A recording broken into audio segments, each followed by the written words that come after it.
现在，你正站在一片有限且封闭的大地上。如果你一直往前走，最后会发生什么事？在古代，这是一个充满恐惧的命题。人们直觉地认为，大地像一张桌子，你终将走到世界的尽头，然后绝望地掉进无尽的深渊。但后来我们知道了，因为地球表面是自我封闭的，你会绕地球一圈，回到原点。那么把这个问题放大呢？如果你开着太空船，朝着宇宙的一个方向一直飞，你最终也会回到原点吗？如果是的话，那宇宙又是什么形状？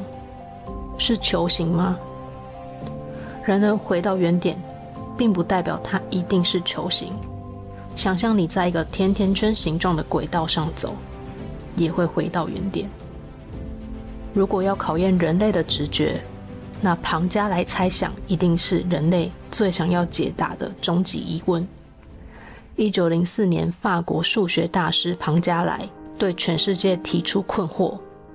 当时他正在整理所有的空间模型，他发现二维的世界已经被人类摸透了，但他想知道我们所处的这个三维空间是否也遵循同样简单而优美的旋律呢？为了测试这个形状，庞加莱想出了一个实验。想象你在宇宙中抛出一条巨大的橡皮筋，让它绕着宇宙一圈。如果这条橡皮筋不管怎么抛，空间里的每一条路径最终都能顺利缩回成一个点，而且不会被任何的洞给卡住，那这个宇宙在形状上就一定是一个球体。这听起来可能有点抽象，我们换一个方式理解。这条橡皮筋其实是人类用来测量空间形状的探测器。想象你在一个足球表面放一圈橡皮筋，无论你怎么拉扯缩小，它最终都能顺利缩成一个点。这代表足球表面是完整的，没有破绽的。但如果你是在一个甜甜圈上，情况就完全不同了。如果你把橡皮筋穿过中间那个孔绕一圈，当你试图缩小时，这条线会被中间那个洞给死死卡住。在不剪断橡皮筋的前提下，你永远无法把它收缩成一个点。这种路径的本质差异就是数学家区分形状的终极工具。这个没有洞的性质在数学上有个专业的名字，叫做单连通。听起来很学术，但意思其实很直白。在这个空间里，不存在任何一个让你绕不出来的陷阱。就像你在迷宫里走路，如果空间是单连通的，无论你绕了多远，路径多复杂，只要你手中握着橡皮筋的一头，你永远都能把这条线收回来，不会被任何柱子或墙洞卡死。这意味着空间的结构是纯粹的，没有任何多余的变数。庞加莱猜想的意思就是，在三维空间中，只要测试结果显示橡皮筋永远不会被卡住，那就证明这个空间内部没有任何洞。它在拓扑结构上必然就是一颗完美的球。但这并不代表宇宙长得就像一颗几何上完美无瑕、圆滚滚的球。在拓扑学家的眼中，形状的表面是可以随意拉伸、挤压的。意思是这个空间在本质结构上与一颗球是完全等价的。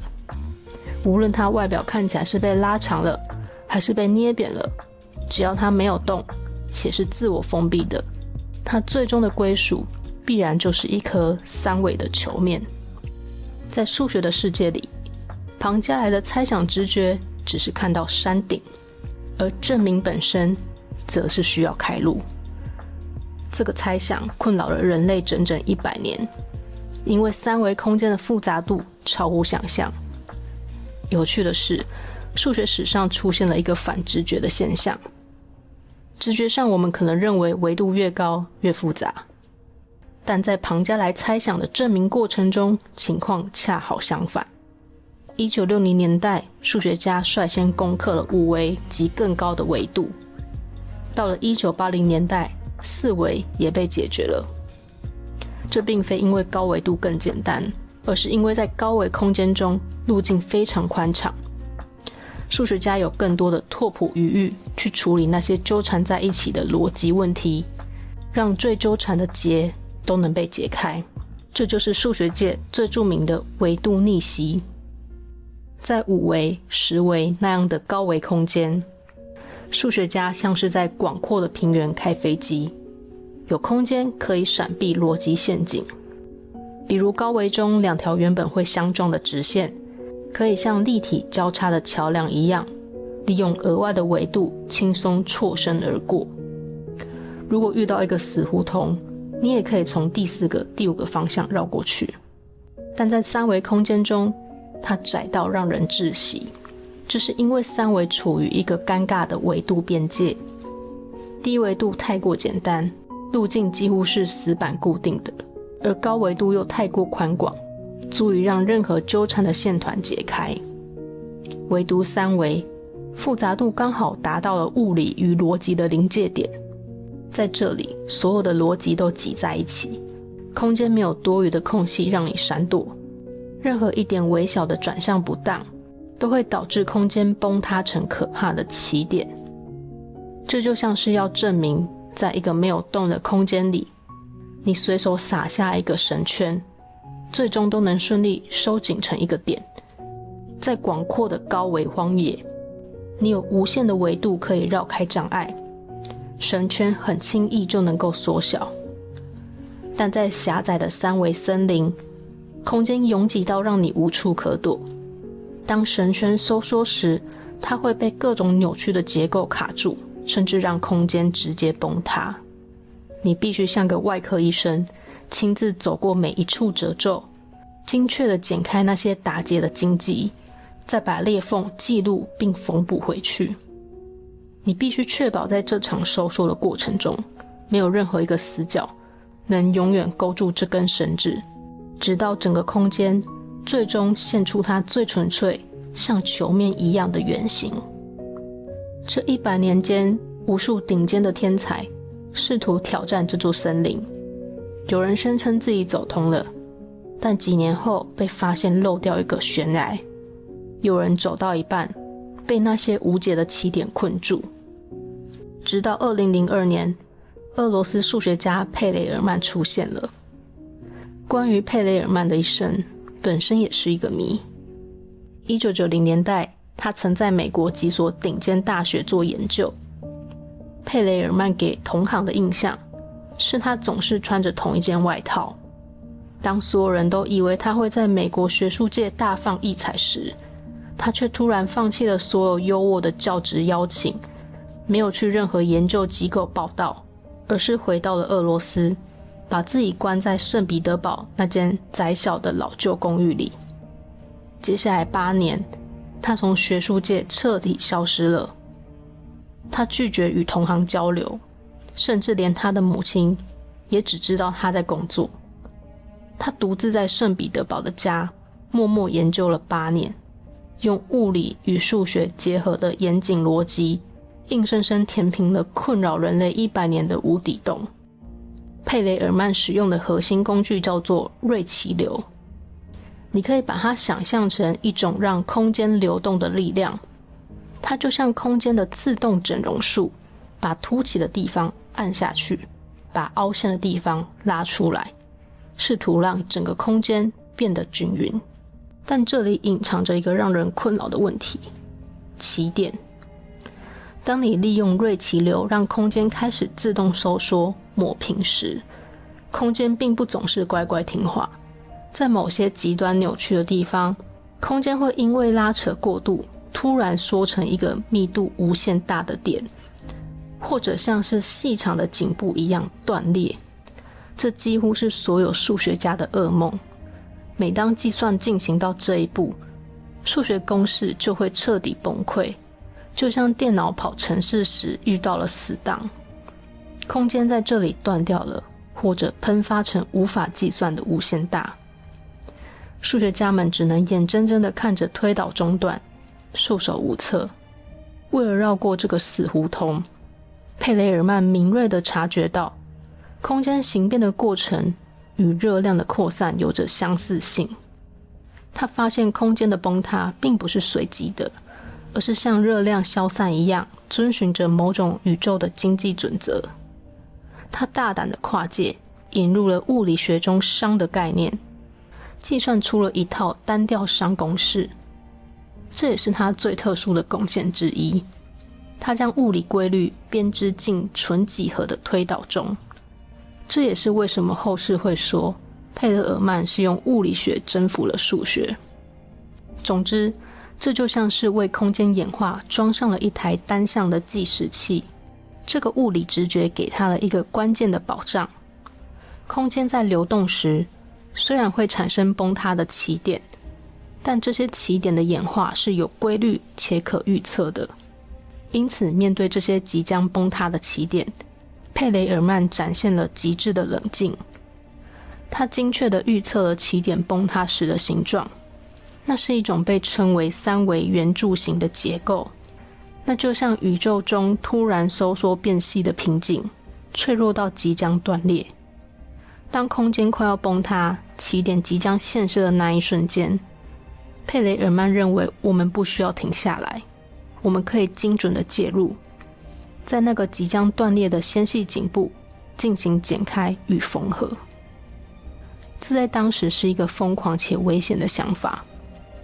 在佩雷尔曼之前，数学家们极度恐惧这种干预，因为在推导中随意剪开空间，极大几率会破坏整体的逻辑结构，导致空间彻底崩解，或者让起点像癌细胞一样无止境的增生，让计算陷入死循环。但佩雷尔曼证明了，这种剪裁不仅是安全的，而且是有限的。这就是佩雷尔曼最天才的武器，数学上称为带有手术的瑞奇流。它证明了宇宙有一种内在的韧性，这种手术并不会破坏空间，只要手术动得够精准，伤口就能愈合，真相就能继续流动，直到展现出它原有的形状。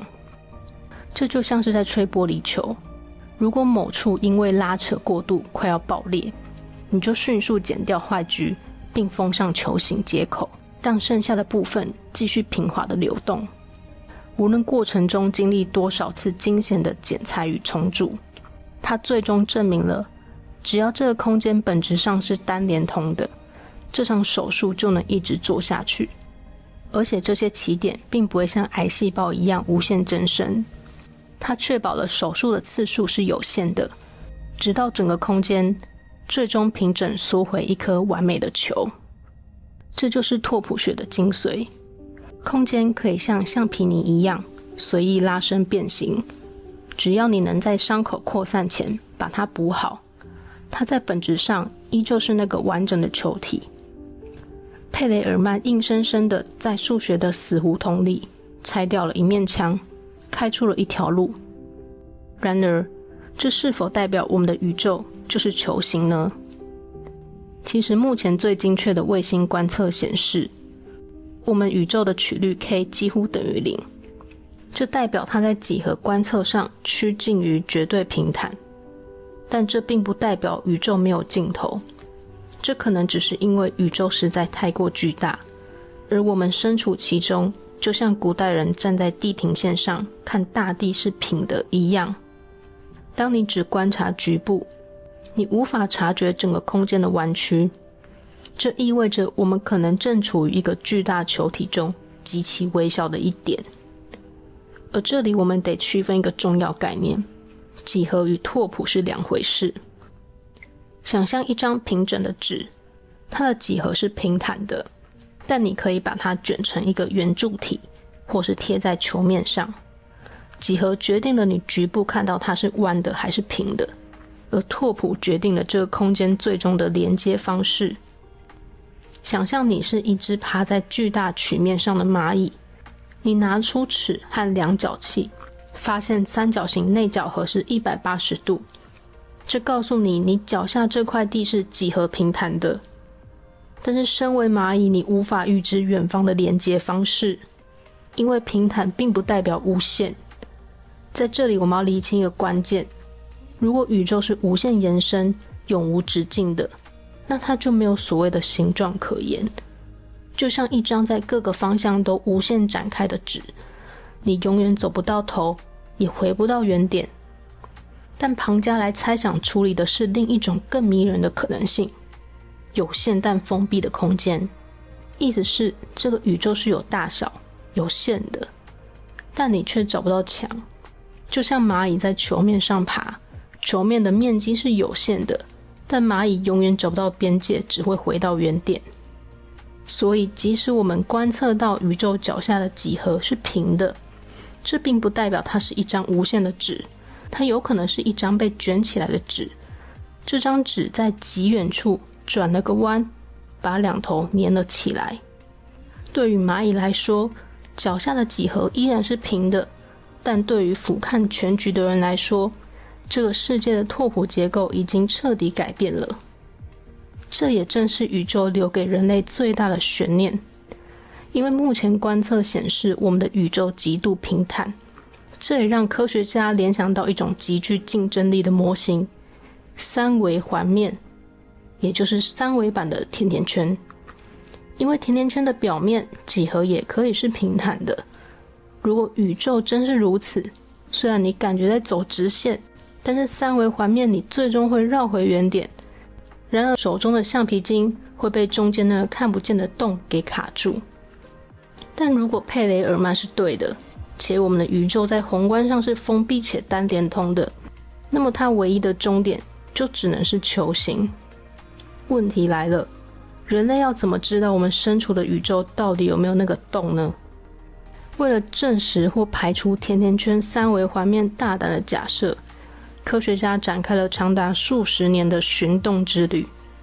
我们没有亿万光年长的橡皮筋，但我们有光。如果宇宙像甜甜圈一样有个洞，光线绕行一圈后会回到原点，这代表你望向某个星空深处，你可能会在天空的左侧看到一个星系，同时在右边看到同一个星系的幻影。就像在一个装满镜子的房间，你会看到无限繁星，然而这可能只是宇宙不断折射出的复制品。然而直到今天，我们的卫星扫描了整个天空，却没有发现任何一对重复的星系，也没有在宇宙大霹雳留下的余温中找到绕回原点的指纹。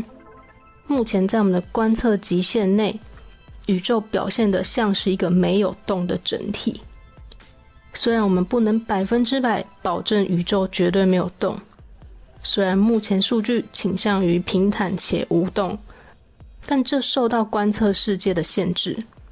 我们没有看到重复的星系，也可能是因为宇宙太大了，光还没来得及绕回来一圈。但目前的观测数据让甜甜圈的可能性缩小，而让单连通，也就是没有洞的假设，成为目前最可靠的基石。这就是为什么庞加莱猜想如此重要。它就像一个强大的形状过滤器，只要观测数据排除了洞的存在，那么庞加莱猜想就斩钉截铁的保证，不论宇宙看起来多平坦，它在结构上必然是一颗三维的球。这就是为什么我们说几何是皮相，拓扑才是灵魂。几何只不过是它的皮囊，也就是它看起来是弯的还是平的。连通性决定了空间的灵魂，也就是看它有没有洞，是不是有限且封闭的。这就是庞加莱猜想给人类最重要的一张形状保证书。总之，我们可以区分两种可能性。第一种，如果宇宙是无限延伸的，那它可能永远平坦下去。第二种，如果宇宙是自我封闭且单连通的，也就是说，如果你朝任何方向出发，最终都能回到原点，而且中间没有被任何奇怪的洞给卡住，那么庞加莱猜想就告诉我们，无论它局部看起来多么凹凸不平，或是像一张平坦的纸，在真理的热力流动下，它最终都能被彻底的烫平。当所有皱褶被抹去，所有的起点被修复，它最终展现出的真实身影必然且只能是一颗纯粹的球体。这不仅仅是一个数学证明，它为宇宙所有可能的模样画下了最严格的红线。它排除了甜甜圈，排除了多连通的怪异形状。它告诉我们，只要宇宙是有限且纯粹的，它的终极灵魂就只能是球形。而佩雷尔曼最伟大的贡献，就是为这场皮相与灵魂的观点画下了句点。此外，佩雷尔曼的伟大不仅在于他解决了庞加莱猜想，更在于他彻底攻克了难度更高的瑟斯顿几何化猜想。这像是他不仅修好了一扇窗，还直接盖好了整座大楼。他不仅证明了球体，他还证明了三维空间的所有可能性。如果说庞加莱猜想是解开了一道题，要证明没有动的空间是球体，那么瑟斯顿几何化猜想就是写出了整个三维世界的字典，彻底查清了三维世界所有可能的几何零件。佩雷尔曼告诉我们，无论三维空间的结构多么复杂，它们最终都是由8种基本的几何构造拼凑而成的。这就像是证明了乐高虽然可以拼出万物，但基础零件其实只有8种。自此，人类关于三维流行的逻辑地图才算真正拼上了最后一块碎片。当这张地图被拼凑完整，当他完成这项壮举后，佩雷尔曼选择离开了数学界，同时他拒绝了数学界最高荣誉菲尔兹奖，也拒绝了克雷数学研究所提供的100万美元奖金。当时国际数学联盟的主席甚至亲自飞到俄罗斯，试图劝他领奖，但佩雷尔曼拒绝了。佩雷尔曼曾淡然地说，如果证明是正确的，那么就不需要任何其他的认可。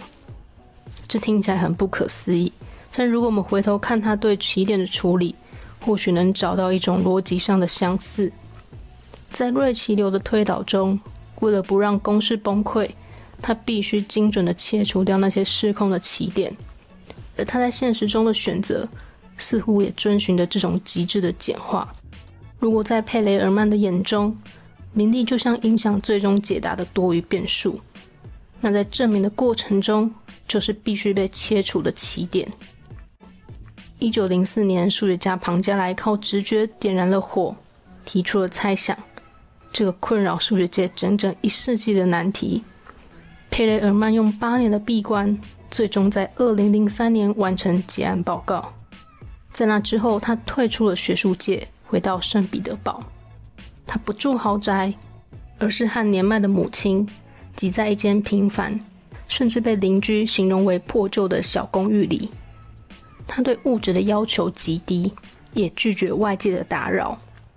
曾有记者好不容易打通他的电话想采访，佩雷尔曼只冷冷地回了一句：“你打扰到我了，我正在采蘑菇。”随后便挂断电话。或许对佩雷尔曼来说，推演宇宙形状的瑞奇流与在森林里寻找蘑菇在本质上是一样的。庞加莱猜想的热潮平息了，人类得到了答案，而佩雷尔曼得到了安静。对佩雷尔曼来说，他已经得到了最纯粹的奖赏。他看见了真理，然后转身离去。